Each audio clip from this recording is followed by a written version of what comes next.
Hello guys, I hope you are all doing well. तो guys, मैं यहाँ पे एक ज्योग्राफी की एक लेक्चर सीरीज स्टार्ट करने जा रहा हूँ फॉर द JKPSC स्टूडेंट्स।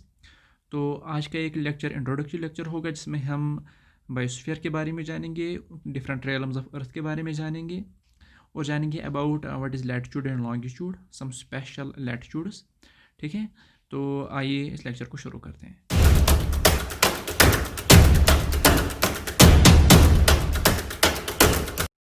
तो दोस्तों, जब हम अर्थ की बात करते हैं तो आपको पता है हमारे सोलर सिस्टम में बाकी प्लैनेट्स के कंपैरिजन में अर्थ पे जो कंडीशंस है वो लाइफ सपोर्टिंग कंडीशंस है, या मैं इन अदर वर्ड्स ये कह सकता हूँ कि अर्थ लाइफ को सपोर्ट करती है। तो जब हम अर्थ की बात करेंगे तो जैसा फिगर में देख सकते हैं कि चार बड़े रियलम्स पाए जाते हैं: लिथोस्फीयर, एटमॉस्फेयर, हाइड्रोस्फीयर और बायोस्फीयर। ये जो तीन आप नीचे देख रहे हैं, तीन रियलम्स लिथोस्फीयर, एटमॉस्फेयर और हाइड्रोस्फीयर, ये कंस्टिट्यूट करते हैं हमारे बायोस्फीयर को। ठीक है, और ये जो चारों के चारों रियलम्स होते हैं ये आपस में इंटरेक्ट करते हैं, यानी इनके दरमियान कंटिन्यूस इंटरेक्शन होता है, जिसकी वजह से लाइफ पॉसिबल बन जाती है किस पे? अर्थ पे। तो अगर हम एटमॉस्फेयर की बात करेंगे, बचपन से ही पढ़ते आ रहे हो, it's a gases layer that surrounds the earth. ठीक है, और इसमें हीट होती है, मॉइस्चर होती है, और it helps in the redistribution of शाबाश हीट एंड मॉइस्चर। फर्ज कीजिए सपोज आप इक्वेटर पे, सपोज ए लोकेशन पे बैठे हैं जहाँ पे हीट बहुत ज़्यादा है एटमॉस्फेयर में, और दूसरी जगह है भी जहाँ पे उतनी हीट नहीं है, यानी ये हीट सरप्लस रीजन है और ये हीट डेफिशिएंट रीजन है। तो एटमॉस्फेयर क्या करता है, इस हीट सरप्लस रीजन से ट्रांसफर करता है हीट किस, कहाँ तक? हीट डिफिशिएंट रीजन तक। इस तरह से it helps in the redistribution of heat, यानी जहाँ पे हीट ज़्यादा होगी वहाँ से इसको रिडिस्ट्रीब्यूट करता है बाकी जगह पे। सिमिलरली अगर कहीं पे मॉइस्चर ज़्यादा है तो बिकॉज ऑफ विंड्स ये मॉइस्चर ट्रांसफर हो जाता है एक जगह से दूसरी जगह तक, तो इसको हम कहते हैं रिडिस्ट्रीब्यूशन। यानी ये रिडिस्ट्रीब्यूट करता है किसको? हीट और मॉइस्चर को। कौन? हमारा एटमॉस्फेयर। और आपको पता है कि हमारे एटमॉस्फेयर में बहुत ही इंपॉर्टेंट गैसेज होती है जो कि लाइफ को सपोर्ट करती है, जिनमें इंपॉर्टेंट आता है हमारा कार्बन, हाइड्रोजन, ऑक्सीजन और नाइट्रोजन। और जो एटमॉस्फेयर में तमाम फिनोमेनन ऑपरेट होते हैं ये हम सेपरेटली पढ़ेंगे आगे जाके। कहाँ पे? क्लाइमेटोलॉजी में। क्योंकि आपको पता होगा फिजिकल जियोग्राफी में जियोमॉर्फोलॉजी आता है, क्लाइमेटोलॉजी आता है, ओशनोग्राफी आता है, बायोजियोग्राफी आता है। तो अंडर क्लाइमेटोलॉजी हम पढ़ेंगे एटमॉस्फेयर में जो वेरियस फिनोमेनन होती है, क्लाउड्स का बनना, ठीक है, इस हीट बजट जो होती है, रिडिस्ट्रीब्यूशन कैसे होती है, वहीं पे हम पढ़ेंगे। ठीक है, यहाँ पे हम थोड़ा सरफेस आइडिया दे रहे हैं। ठीक है, इसके बाद आता है लिथोस्फीयर। ये आपको पता है it is the outermost solid layer of the earth, platform provide करता है to most earthly life forms, और बियर is a shallow layer of soil. यानी आपको पता है हमारी अर्थ पे जो टॉप मोस्ट लेयर होती है वो सॉइल होती है, जो कि न्यूट्रेंट एफिशिएंट होती है, मॉइस्चर रिटेंशन कैपेसिटी होती है उसमें, जिसकी वजह से जो प्लांट्स ग्रो कर पाते हैं, जिसकी वजह से लाइफ पॉसिबल बन जाती है। ठीक है, और यही न्यूट्रेंट्स बाकी ऑर्गेनिजम्स को पहुंच जाते हैं, जिसकी वजह से लाइफ पॉसिबल बन जाती है हमारी अर्थ पे। तो तीसरा रियलम आता है हाइड्रोस्फीयर। हाइड्रोस्फीयर आपको पता है जो वाटर होता है हमारा, वो हाइड्रोस्फीयर को कंस्टिट्यूट करते हैं, और आपको पता है मोस्ट ऑफ द वाटर जो अर्थ पे हैं वो ओशंस में है, इसलिए हम ओशंस, या हम कह सकते हैं ओशन, उसको हम हाइड्रोस्फीयर कहते हैं। जनरली हाइड्रोस्फीयर वाटर होता है, लेकिन चूंकि सब water, most of the water oceans में रिजाइड करता है, इसलिए hydrosphere is the water region in our on our earth. ठीक है, और ये तीनों, जैसे कि मैंने आपको पहले ही कहा, ये तीनों कंस्टिट्यूट करते हैं हमारे बायोस्फीयर को। या मैं इन अदर वर्ड्स ये कह सकता हूँ कि बायोस्फीयर डिपेंडेंट होता है बाकी तीन रियलम्स पे, उनकी इंटरेक्शन पे, या उनकी इंटरेक्शन जो होती है लिथोस्फीयर, हाइड्रोस्फीयर और एटमॉस्फेयर के दरमियान, वो राइज देती हैं या वो जन्म देती है किसको? बायोस्फीयर को। ठीक है, और दोस्तों आपको पता है कि जो अर्थ की शेप है वो ओवल शेप है, यानी it is bulged in the centre and tapering towards the ends. लेकिन पहल एंशंट ज़माने में हमें पता है कि जो अर्थ कंसिडर की जाती थी एक फ्लैट सरफेस, लेकिन फिर because of advancement in science and technology हमें ये पता चला कि अर्थ एक 3D स्पेस है और इसकी शेप ओवल है। ओवल आपको पता ही होगा, हमारी जो अर्थ है ये थोड़ा बल्ज्ड हुई होती है सेंटर पे और टूवर्ड्स द पोल्स ये थोड़ा टैपरिंग हुई होती है। यानी अर्थ की जो रेडियस है वो इक्वेटर के नज़दीक, इक्वेटर पे थोड़ा ज़्यादा होती है, किसके कंपैरिजन में? In comparison with the radius of the poles. यानी पोल्स पे थोड़ा रेडियस कम, इक्वेटर पे थोड़ा रेडियस ज़्यादा, जिसकी वजह से इसकी जो शेप बन जाती है वो ओवल बन जाती है। ठीक है, मैं इसको मिटा देता हूँ एक सेकेंड। ओके, ना मुझे बताना यह है चूंकि अर्थ एक 3D फिगर है और किसी भी प्लेस को लोकेट करने के लिए हमें कोऑर्डिनेट सिस्टम की ज़रूरत है, और two types of coordinate systems हमारे पास हैं जो कि हमें किसी भी प्लेस को लोकेट करने में मदद देते हैं। पहला जो कोऑर्डिनेट सिस्टम है उसको हम कहते हैं जियोग्राफिकल कोऑर्डिनेट सिस्टम, जिसमें कि हम किसी भी प्लेस को लोकेट करते हैं on the base of latitude and on the base of longitude. और दूसरा हमारे पास जो कोऑर्डिनेट सिस्टम है उसको हम कहते हैं यूटीएम कोऑर्डिनेट सिस्टम, यानी यूनिवर्सल ट्रांसवर्स मर्क्यूरेटर सिस्टम। ठीक है, लेकिन जो इनमें से पॉपुलर है वो आपको पता ही पहला वाला ही है, जियोग्राफिकल कोऑर्डिनेट सिस्टम, जिसमें कि लैटिट्यूड्स और लॉन्गिट्यूड्स होते हैं। यही पॉपुलर कोऑर्डिनेट सिस्टम है जिससे हम किसी भी प्लेस को ऑन द अर्थ लोकेट कर सकते हैं।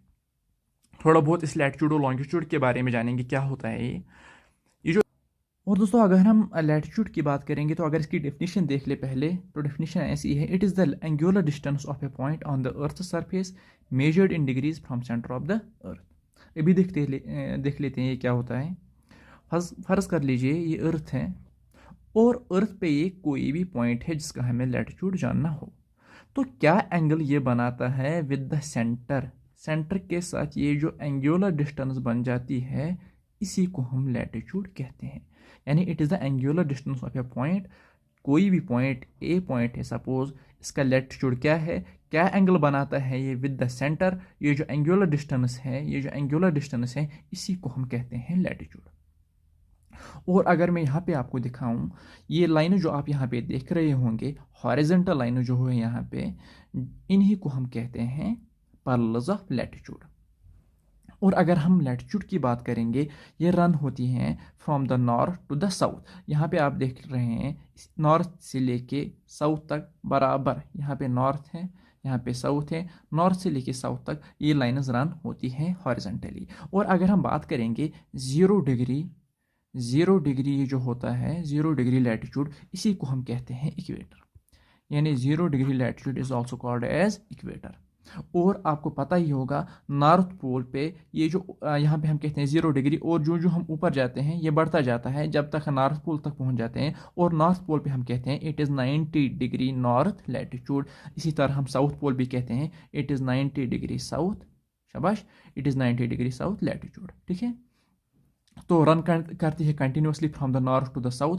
हॉरिजॉन्टल होती है, कंफ्यूज मत कीजिए, हॉरिजॉन्टल लाइंस होती हैं, थ्रू आउट रन करती है from the north to the south. North पे हम कहते हैं it is 90 degree north latitude, बीच वाले को हम कहते हैं इट इज़ 0 डिग्री इक्वेटर, और नीचे वाले को हम कहते हैं it is 90 degree south latitude. समझ में आया होगा, आई होप क्लियर है यहाँ तक। यहाँ पे मैं आपको एक फिगर में और दिखा देता हूँ। यहाँ पे आप देख रहे होंगे इस फिगर में, आप यहाँ पे देख रहे होंगे, यहाँ पे जो बीच वाली हैं 0 डिग्री लैटिट्यूड, इसको हम इक्वेटर कहते हैं। और फिर आप यहाँ पे देख रहे होंगे 15 डिग्री 30 45 60 70 90 डिग्री, ये जो डिफरेंट एंगुलर डिस्टेंसेस है, ये डिफरेंट एंगुलर डिस्टेंस है 15 डिग्री 30 डिग्री, जो डिफरेंट एंगुलर डिस्टेंस है जो कि विद रिस्पेक्ट टू सेंटर बन रही है, इन्हीं को हम कहते हैं लैटिट्यूड। यानी एंगुलर डिस्टेंसेस होती हैं, हॉरिजॉन्टली रन करती हैं। बीच 0 डिग्री वाले को इक्वेटर कहते हैं, नॉर्थ पोल वाले को 90 डिग्री नॉर्थ लैटिट्यूड कहते हैं, साउथ पोल वाले को 90 डिग्री साउथ लैटिट्यूड कहते हैं। ठीक है, आइए लॉन्गिट्यूड को देखते हैं। लॉन्गिट्यूड क्या होता है?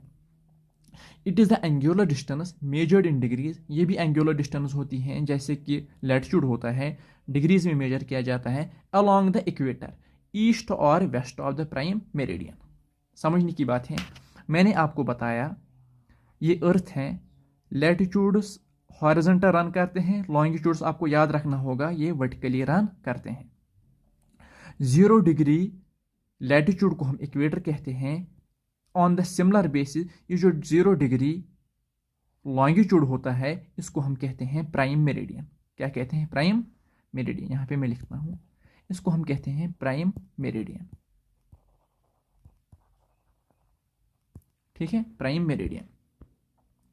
अब ये भी होता है, लॉन्गिट्यूड भी एंगुलर डिस्टेंस होती हैं जो कि मेजर की जाती हैं in degrees along the equator, east और west of the prime meridian. यहाँ पे देख लीजिए क्या होता है, इस फिगर में आपको ले जाता हूँ। अगर हम इक्वेटर पे अर्थ के 2 हिस्से कर ले, ये जो आप एंगुलर डिस्टेंसेस देख रहे हो, इन्हीं को हम कहते हैं लॉन्गिट्यूड। यानी लैटिट्यूड भी एंगुलर डिस्टेंस होती है, लॉन्गिट्यूड भी एंगुलर डिस्टेंस होती है। 0 डिग्री लैटिट्यूड को हम इक्वेटर कहते हैं, और जो भी लाइन इसके पैरेलल जाती है उनको हम लैटिट्यूड कहते हैं, यानी लैटिट्यूड हॉरिजॉन्टल रन करते हैं। और लॉन्गिट्यूड जो होती है 0 डिग्री लॉन्गिट्यूड को हम प्राइम मेरिडियन कहते हैं, जो कि आप यहाँ पे देख रहे होंगे, यहाँ पे आप देख रहे होंगे, ठीक है। और जो बाकी लाइन्स है सिम सर्कल जो आप देख रहे हो, SIM circular arcs, actually SIM circles नहीं होते, एक्चुअली ये बराबर सर्कल पीछे पूरा होता है। लेकिन चूंकि यहाँ पे 2D सरफेस है, 2D फिगर है, इस पर हम 3D नहीं बना सकते, ठीक है। लेकिन आप खुद ब खुद अपने दिमाग में आप ये इमेजिन कर सकते हैं कि कैसे रन, अगर हमारे पास एक बॉल होगी, अगर उसकी हम चारों ओर एक लकीर खींचेंगे, वैसे ही मान लीजिए आप लॉन्गिट्यूड होता है, ठीक है। 0 डिग्री लॉन्गिट्यूड को हम प्राइम मेरिडियन कहते हैं, 0 डिग्री लैटिट्यूड को हम इक्वेटर कहते हैं। और इक्वेटर की जो लैटिट्यूड्स की लाइन्स पैरेलल रन करती है throughout north, from the north to the south, यानी नॉर्थ से लेके साउथ तक ये कंटिन्यूसली रन होती हैं। इसी तरह ये जो लॉन्गिट्यूड्स की लाइन्स होती है ये ईस्ट से लेके वेस्ट तक बराबर थ्रू आउट रन करती है, ठीक है। आई होप कि आपको लैटिट्यूड और लॉन्गिट्यूड का कंसेप्ट जो क्लियर हुआ होगा। यहाँ पे ये भी आप देख सकते हो, latitude describes the position of a point on the earth surface in relation to the equator, it is measured in degrees in terms of it is distance from the equator, ठीक है, towards one of the earth's poles, ठीक है, clear है। Earth's poles की ओर जो भी angular distances बन रही है इनको हम लैटिट्यूड कहते हैं, और यहाँ पे जो एंगुलर डिस्टेंसेस बन रही है इनको हम लॉन्गिट्यूड कहते हैं, ठीक है। अब हमारे पास कुछ स्पेशल लैटिट्यूड्स और लॉन्गिट्यूड्स है जिनके बारे में आपको जानना होगा। इनमें जो पहला आता है, जो कि मैंने आपको बताया है, लैटिट्यूड जो स्पेशल लैटिट्यूड्स यहाँ पे हैं, 0 डिग्री आपको पता ही है, 0 डिग्री को हम इक्वेटर कहते हैं। इसके बाद ये जो 23.5 डिग्री वाला लैटिट्यूड है, क्योंकि हॉरिजॉन्टल है, हॉरिजॉन्टल को हम लैटिट्यूड कहते हैं। 23.5 डिग्री वाला जो लैटिट्यूड है इसको हम कहते हैं ट्रॉपिक ऑफ कैंसर, इसी तरह 23.5 डिग्री जो साउथ में है इसको हम कहते हैं ट्रॉपिक ऑफ कैप्रिकॉर्न, ठीक है। नॉर्थ वाला ट्रॉपिक ऑफ कैंसर, साउथ वाला ट्रॉपिक ऑफ कैप्रिकॉर्न कहाँ पे लाई करता है 23.5 डिग्री, ठीक है। इसके बाद दूसरा एक स्पेशल लैटिट्यूड है जिसको हम कहते हैं 66.5 डिग्री नॉर्थ लैटिट्यूड, इसको हम कहते हैं आर्टिक सर्कल नॉर्थ में। और अगर ये साउथ में है 66.5 डिग्री साउथ, उसको हम कहते हैं एंटार्क्टिक सर्कल, ठीक है। तो ट्रॉपिक ऑफ कैंसर आ गया, ट्रॉपिक ऑफ कैप्रिकॉर्न आ गया, आर्टिक सर्कल आ गया, एंटार्क्टिक सर्कल आ गया। इसके बाद आपको मैंने पहले भी बताया 90 डिग्री नॉर्थ लैटिट्यूड को हम कहते हैं नॉर्थ पोल, 90 डिग्री साउथ को कहते हैं हम साउथ पोल, ठीक है। आगे जाके मैं आपको क्लाइमेटोलॉजी में भी बताऊंगा। ये जो रीजन होता है, ये जो रीजन है, एक सेकंड, ये जो रीजन है between Tropic of Cancer and Tropic of Capricorn, इसको हम ट्रॉपिकल जोन कहते हैं, और इसके बाद जो रीजन आता है बिटवीन ट्रॉपिक ऑफ कैंसर और आर्टिक सर्कल के दरमियान, या मैं कह सकता हूं बिटवीन ट्रॉपिक ऑफ कैप्रिकॉर्न और एंटार्क्टिक सर्कल के दरमियान, इसको हम कहते हैं सब ट्रॉपिकल जोन।